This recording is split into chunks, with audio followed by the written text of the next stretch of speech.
by automated speed and red light cameras. The plan is to move that process from being the responsibility of the provincial court instead to an administrative penalty system operated by the city. The vote by City Council was unanimous. It's going to allow the City of Toronto to streamline the approach and frankly spend our resources better, more effectively in ensuring that we have safer streets rather than tying up resources in the court system.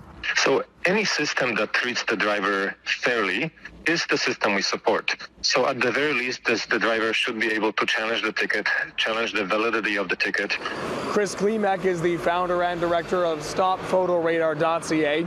He's a driver's advocate and says right now he doesn't have a final opinion about which system is better, but rather he says he does have a problem with automated enforcement that generates revenue, like Toronto's speed and red light cameras. Anytime something like this generates revenue, it means it doesn't accomplish the task that it's set out to accomplish, which means the drivers are not slowing down.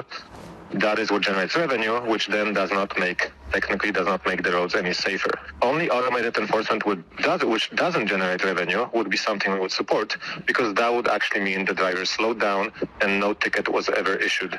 Now, according to this report generated by city staff late last year, these systems are expected to generate over $68 million from tickets issued in 2023 alone.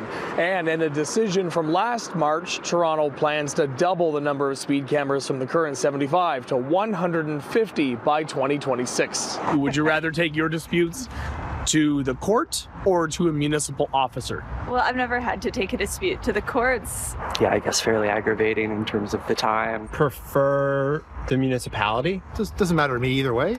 The automated cameras in the first place. Your thoughts? Yeah, I mean, I've gotten tickets from the automated cameras, so I don't love them, but they're there for a good reason. Yeah, I think it can be a good thing. If it cuts down on police costs.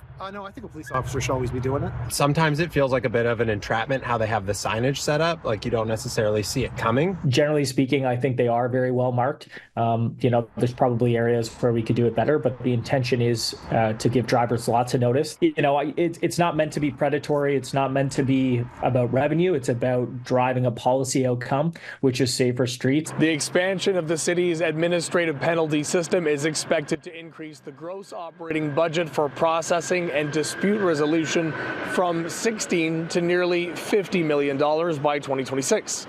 Automated tickets currently do not and would continue not to affect demerit points or driving records. At High Park in Toronto, David Zura, City News. Next on